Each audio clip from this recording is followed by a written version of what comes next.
کراچی میں آگ سے تباہ ہونے والے گل پلازا میں ہر طرف تباہی و بربادی کے مناظر۔ ریسکیو حکام کے مطابق فائر فائٹر اور ریسکیو کی ٹیمز تیسری منزل تک پہنچ گئیں۔ پہلی اور دوسری منزل کو پہلے کلیئر کر دیا تھا، تیسری منزل میں سنوکل کے ذریعے داخل ہوئے۔ ایک آدھ دن میں ملبے کو کلیئر کرنے کا مرحلہ شروع ہوگا۔ گل پلازا کے پہلے فلور پر قائم مسجد کلیئر۔ ریسکیو حکام کے مطابق مسجد میں کوئی شخص نہیں تھا، وہاں رکھے قرآن پاک کے تمام نسخے محفوظ حالت میں ملے۔ پولیس سرجن کے مطابق سانحے میں جاں بحق افراد کی تعداد 28 ہو گئی ہے، ان میں سے اب تک 8 افراد کی شناخت ہو سکی ہے، 20 لاشیں اب تک ناقابل شناخت ہیں، 50 فیملیز کے ڈی این اے ٹیسٹ کے لیے نمونے موصول ہو چکے ہیں۔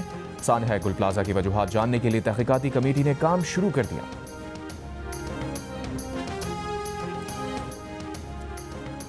گل پلازا کے سانحے میں اب تک 85 افراد کی گمشدگی رپورٹ ہوئی ہے۔ ڈپٹی کمشنر ساؤتھ کا کہنا ہے کہ کوشش ہے شناخت کا عمل جلد از جلد مکمل ہو۔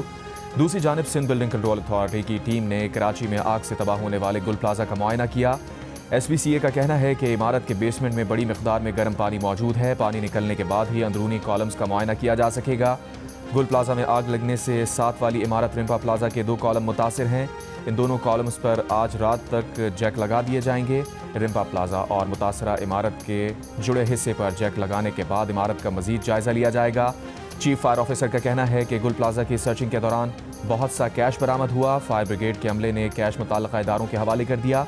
ریسکیو آپریشن میں 15 دن لگ سکتے ہیں۔ چیف فائر آفیسر نے بتایا 21 اسٹیشنز کے فنڈز کے ساتھ 28 اسٹیشنز چلا رہے ہیں۔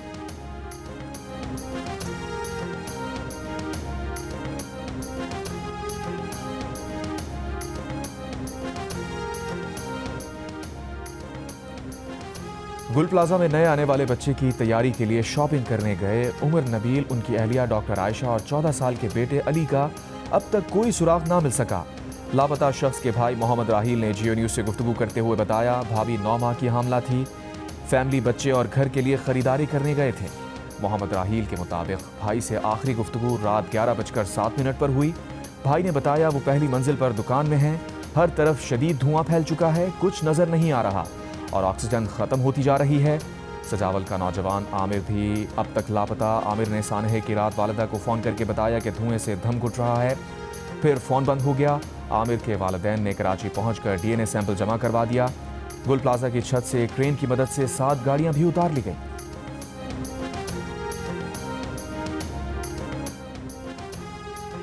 سندھ بلڈنگ کنٹرول اتھارٹی نے شہر بھر میں 3 روز میں فائر سیفٹی سسٹم نصب کرنے کا الٹیمیٹم دے دیا۔ ایس پی سی اے کے مطابق ادارے نے چیئرمین آباد کو خط لکھ کر آگاہ کر دیا۔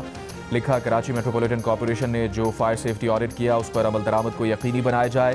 میئر کراچی مرتضی وہاب نے کہا منگل کو ضلع جنوبی اور شرقی کی 6 مختلف عمارتوں کا فائر سیفٹی آڈٹ کیا گیا ہے۔ وہ تمام بلڈنگ مالکان سے درخواست کرتے ہیں کہ فائر سیفٹی کو یقینی بنائیں۔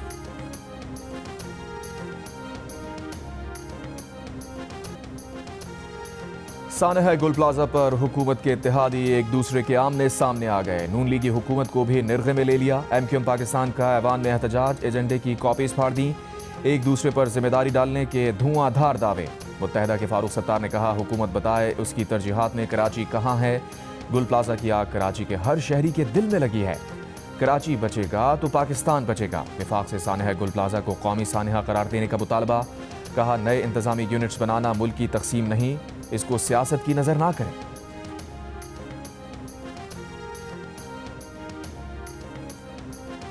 18ویں ترمیم ڈھکوسلا ثابت ہوئی، سارے اختیارات صوبوں کو دے دیے لیکن اختیارات نچلی سطح پر منتقل نہیں ہوئے۔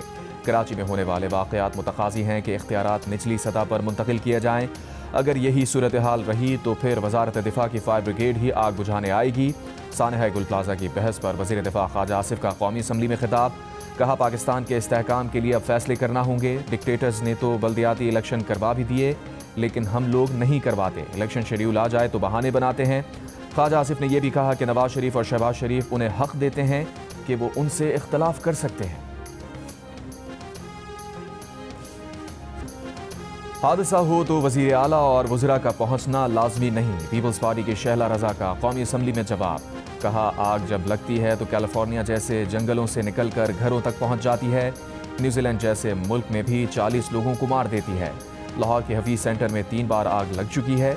عبدالقادر پٹیل نے توپوں کا رخ متحدہ کی طرف موڑ دیا۔ کہا آپ بھی ہر بار پیپلز پارٹی کے ساتھ حکومت میں شامل رہے، پیپلز پارٹی پر ذمہ داری آتی ہے تو آپ پر بھی آتی ہے۔ گل پلازا کی ایک منزل کی منظوری تھی، اسے بانی ایم کیو ایم کے گارڈ نے جبرن بڑھایا۔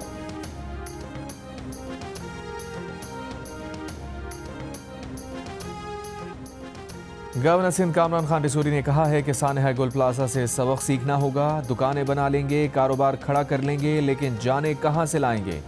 ہم ایک دوسرے کو نیچا دکھانے میں بہت گر چکے ہیں۔ اگر ایسا خونی پلازا شہر میں بنا ہوا ہے یا بننے جا رہا ہے تو اسے روکنا ہوگا۔ گورنر کا کہنا تھا کہ وہ حکومت سندھ پر تنقید نہیں کر رہے، سندھ حکومت نے معاوضے کا اعلان کیا، اچھی بات ہے۔ 18ویں ترمیم ڈھکوسلا ثابت ہوئی، سارے اختیارات صوبوں کو دے دیے، لیکن اختیارات نچلی سطح پر منتقل نہیں ہوئے۔ کراچی میں ہونے والے واقعات متقاضی ہیں کہ اختیارات نچلی سطح پر منتقل کیے جائیں۔ اگر یہی صورتحال رہی تو پھر وزارت دفاع کی فائر بریگیڈ ہی آگ بجھانے آئے گی۔ سانحہ گل پلازا کی بحث پر وزیر دفاع خواجہ آصف کا قومی اسمبلی میں خطاب، کہا پاکستان کے استحکام کے لیے اب فیصلے کرنا ہوں گے۔ ڈکٹیٹرز نے تو بلدیاتی الیکشن کروا بھی دیے، لیکن ہم لوگ نہیں کرواتے۔ الیکشن شیڈیول آ جائے تو بہانے بناتے ہیں۔ خواجہ آصف نے یہ بھی کہا کہ نواز شریف اور شہباز شریف انہیں حق دیتے ہیں کہ وہ ان سے اختلاف کر سکتے ہیں۔ 2018 میں پی ٹی آئی حکومت کی دہشت گردوں کو واپس بسانے سے دہشت گردی بڑھی، پاکستان کے اندر اور باہر خارجیوں کے خاتمے تک چین سے نہیں بیٹھیں گے۔ وزیر اعظم کا خیبر پختونخوا میں سیکیورٹی ورکشاپ سے خطاب، شہباز شریف نے وفاق اور خیبر پختونخوا حکومت کے درمیان سرد جنگ کا تاثر رد کر دیا، کہا وزیر اعلیٰ خیبر پختونخوا کو فون کر کے عہدہ سنبھالنے پر مبارکباد دی۔ وزیر اعلیٰ خیبر پختونخوا نے شکریہ ادا کیا اور دوبارہ کبھی رابطہ نہیں کیا۔ 15 سال میں 800 ارب روپے ملے، لیکن خیبر پختونخوا میں ترقی کیوں نظر نہیں آتی؟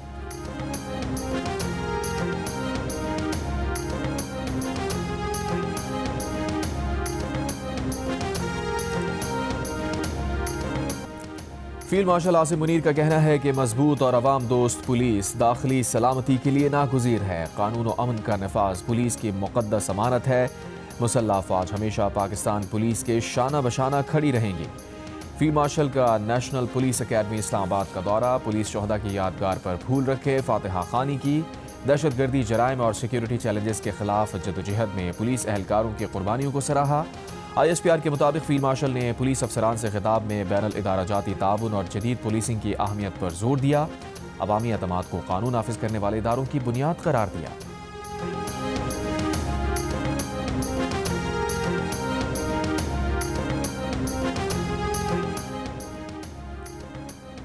راجہ ناصر عباس سینٹ میں قائد حزب اختلاف مقرر، چیئرمین سینٹ یوسف رضا گیلانی نے اعلان کر دیا، نوٹیفیکیشن جاری۔ سینٹ اجلاس میں پی ٹی آئی ارکان کے نعرے، وزیر قانون اعظم نذیر تارڑ، رانا ثنا، طارق فضل چودھری نے ناصر عباس کی نشست پر آ کر انہیں مبارکباد دی۔ ایوان سے خطاب میں علامہ راجہ ناصر عباس نے کہا، پاکستان کی سیکیورٹی اور قومی مفاد کے لیے جو بھی ہوا کردار ادا کریں گے۔ ملک میں سیاسی بحران ہے، اس کے خاتمے کا ایک حل ہے، پانی پی ٹی آئی کو رہا کیا جائے، پارلیمنٹ کو سیاسی قیدیوں کی رہائی کی بات کرنی چاہیے، عام معافی کا اعلان کر دیں، اس سے حکومت کو فائدہ ہوگا۔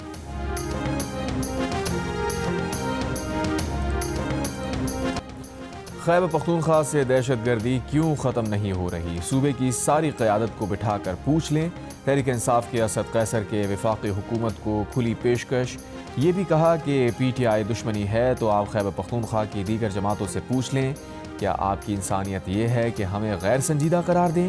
اسد قیصر کا نیشنل ایکشن پلان پر عمل درآمد کا بھی مطالبہ، وزیر مملکت طلال چودھری نے جوابی سوال اٹھایا، خیبر پختونخوا میں سی ٹی ڈی کیوں نہیں بنی؟ آپ کو کس نے روکا کہ کاؤنٹر ٹیررزم پر افواج کے ساتھ کھڑے نہ ہوں؟ قومی اسمبلی میں خطاب کرتے ہوئے کہا، وزیر اعظم نے دہشت گردی پر اجلاس بلایا لیکن وزیر اعلیٰ وہاں نہیں آئے۔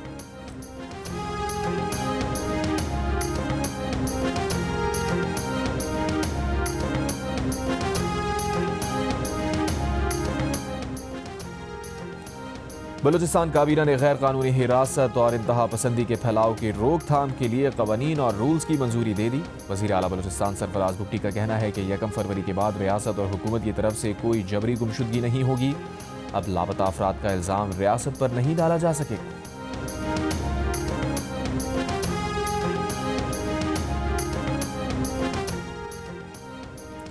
سینٹ کی قائمہ کمیٹی برائے داخلہ نے پیکہ ترمیمی قانون اتفاق رائے سے منظور کر لیا۔ سینیٹر انوش رحمان نے کہا، سوشل میڈیا پلیٹ فارم سے قابل اعتراض مواد ہٹانے کا ایک طریقہ کار ہونا چاہیے۔ پہلے سروس پرووائڈرز کہتے تھے جب تک قانونی طور پر جرم ثابت نہ ہو مواد نہیں ہٹائیں گے۔ اگر social media platforms P T A اور این سی سی آئی کی درخواست پر قابل اعتراض مواد نہیں ہٹاتی تو کیا ہوگا؟ ڈی جی این سی سی آئی نے کہا وہ سوشل میڈیا پلیٹ فارم سے تعاون کی درخواست کر چکے ہیں۔ وزیر مملکت برائے داخلہ طلال چودھری نے کہا ہم خود سوشل میڈیا متاثرین میں سے ہیں۔ دہشت گرد پہلے پستول استعمال کرتے تھے، اب سوشل میڈیا استعمال کر رہے ہیں۔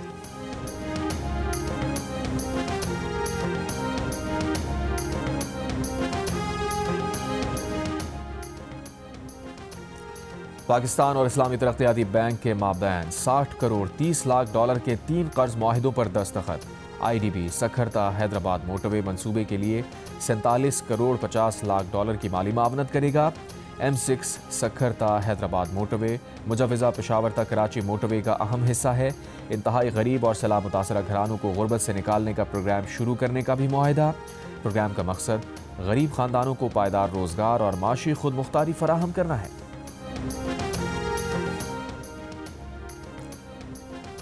وزیر اعظم ورلڈ اکنامک فورم کی سالانہ کانفرنس میں شرکت کے لیے ڈیووس سوئٹزرلینڈ پہنچ گئے۔ وزیر اعظم کی ورلڈ اکنامک فورم کے 56ویں اجلاس کے موقع پر مختلف عالمی رہنماؤں سے ملاقاتیں متوقع۔ وزیر اعظم اجلاس میں معاشی استحکام کے حوالے سے کی جانے والی اصلاحات اور پاکستان کے بہتر ہوتے معاشی اشاریوں پر بھی روشنی ڈالیں گے۔ شہباز شریف پاکستان کے استحکام کے حوالے سے ٹرپل او پروگرام پر بات کریں گے۔ بزنس راؤنڈ ٹیبل میں بھی شریک ہوں۔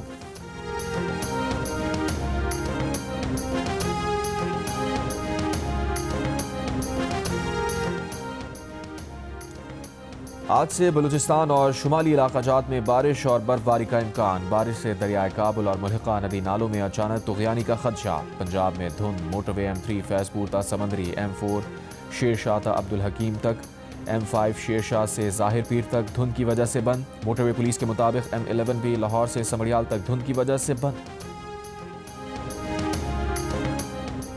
کراچی کے علاقے شاہ فیصل ڈرگ روڈ کینٹ بازار کے قریب فائرنگ سے ایک شخص جاں بحق۔ پولیس کے مطابق ابتدائی تحقیقات کے مطابق واقعہ ٹارگٹ کلنگ لگتا ہے۔ موٹر سائیکل سوار 2 حملاور ہوٹل پر بیٹھے انتظار کرتے رہے۔ سوراب گوٹ کے قریب گرین بیلٹ پر درخت سے لٹکی ایک لاش برآمد۔ جیل چورنگی کے قریب شہری سے ڈکیتی کی واردات، ڈاکو 62 لاکھ روپے لوٹ کر فرار۔ ڈاکو کی فائرنگ کی زد میں آ کر 25 سال کا راہگیر وقار احمد جاں بحق۔ پولیس کے مطابق شہری کلفٹن میں بینک سے رقم نکال کر گاڑی کی ادائیگی کے لیے جیل چورنگی شو روم پہنچے تھے۔ واردات کے بعد ملزمان فرار۔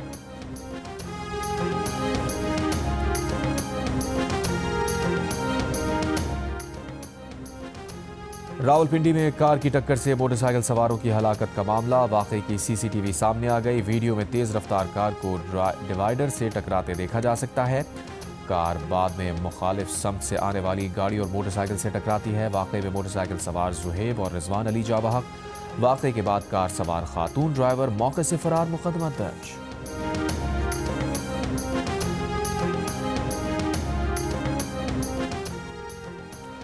امریکی صدر ٹرمپ کا کہنا ہے کہ نیٹو کے لیے جتنا کام انہوں نے کیا کسی شخص یا صدر نے نہیں کیا۔ اگر وہ ساتھ نہ دیتے تو آج نیٹو موجود ہی نہ ہوتا اور تاریخ میں راہ کا ڈھیر بن چکا ہوتا۔ افسوسناک لیکن یہ سچ ہے۔ بولے گرین لینڈ سے متعلق کچھ ایسا کریں گے کہ نیٹو بھی خوش ہو اور ہم بھی۔ دعویٰ کیا کہ غزہ بورڈ آف پیس کو اقوام متحدہ کا متبادل بنانے کا ارادہ نہیں۔ صدر ٹرمپ کا پیرس میں ہونے والے G7 اجلاس میں شرکت نہ کرنے کا اعلان۔ عہدہ صدارت کو 1 سال مکمل ہونے پر پریس کانفرنس میں پاک بھارت جنگ کا بھی ذکر۔ کہا وزیر اعظم شہباز شریف نے کہا آپ نے کروڑوں جانیں بچائیں۔ بولے پاک بھارت جنگ نہ رکتی تو 10 سے 20 ملین لوگ مارے جاتے۔ سوئٹزرلینڈ کے شہر زیورخ میں امریکی صدر ٹرمپ کے ڈیووس اجلاس میں شرکت کے خلاف ہزاروں افراد کا احتجاج۔ گرین لینڈ برائے فروخت نہیں کے پلے کارڈز اٹھائے، مظاہرین کی ٹرمپ کے خلاف نعرے۔ مظاہرین کو منتشر کرنے کے لیے پولیس کی آنسو گیس کی شیلنگ، پانی کی توپیں چلائیں۔ امریکی صدر آج ڈیووس میں عالمی اقتصادی فورم اجلاس میں شرکت کریں۔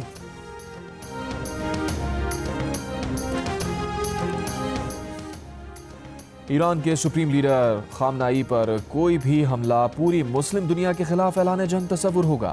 ایران کے قومی سلامتی پارلیمانی کمیشن کا بیان۔ کہا خامنائی پر حملہ ہوا تو علماء جہاد کا فتویٰ جاری کریں گے۔ فتوے کے بعد دنیا کے تمام حصوں سے رد عمل آئے گا۔ اقوام متحدہ کی انسانی حقوق کونسل کا ایران پر ہنگامی اجلاس جمعے کو ہوگا۔ ایران میں انسانی حقوق کی صورتحال پر غور ہوگا۔ اجلاس برطانیہ، جرمنی، آئس لینڈ، مالدووا اور شمالی مقدونیہ کی درخواست پر طلب کیا گیا ہے۔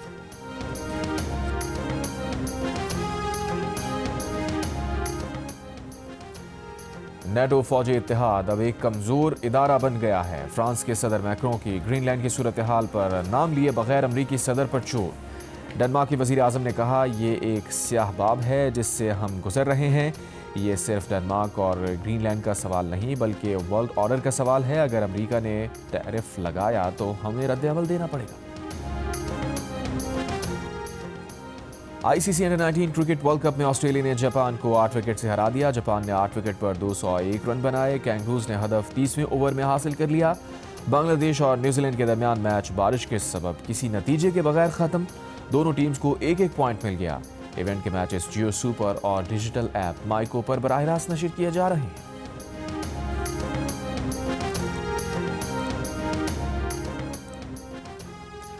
پاکستان کے فرخ ندیم نے ایشین شوٹنگ میں گولڈ میڈل جیت لیا۔ فرخ ندیم نے دوحہ میں جاری ایشین شاٹ گن شوٹنگ کے انفرادی ٹریپ مقابلوں میں گولڈ میڈل حاصل کیا۔ فرخ ندیم نے کوالیفائنگ راؤنڈ میں 119 اور فائنل میں 27 سکور حاصل کیا۔ 30 شاٹس کے فائنل میں 27 سکور کے ساتھ فرخ ندیم نے فائنل راؤنڈ کا نیا عالمی ریکارڈ بھی اپنے نام کیا۔ اور معروف گلوکار راحت فتح علی خان نے دنیا بھر میں شوز کیے اور رخصتی کے گیت بھی گائے۔ اپنی بیٹی ماہین کی رخصتی پر گاتے ہوئے آنکھیں نم ہو گئیں۔ پاکستان آئیڈل کے سیٹ پر جیو نیوز سے گفتگو میں کہا وہ اپنی بیٹی کی شادی کے دنوں میں پاکستان آئیڈل اور بہت سے شوز میں مصروف رہے۔ ایسے میں ان کی اہلیہ نے بیٹی کی شادی کے تمام انتظامات دیکھے۔ بیٹی ماہین کی رخصتی پر انہیں اپنے والد فرخ فتح علی خان اور استاد نصرت فتح علی خان کی بہت یاد آئی۔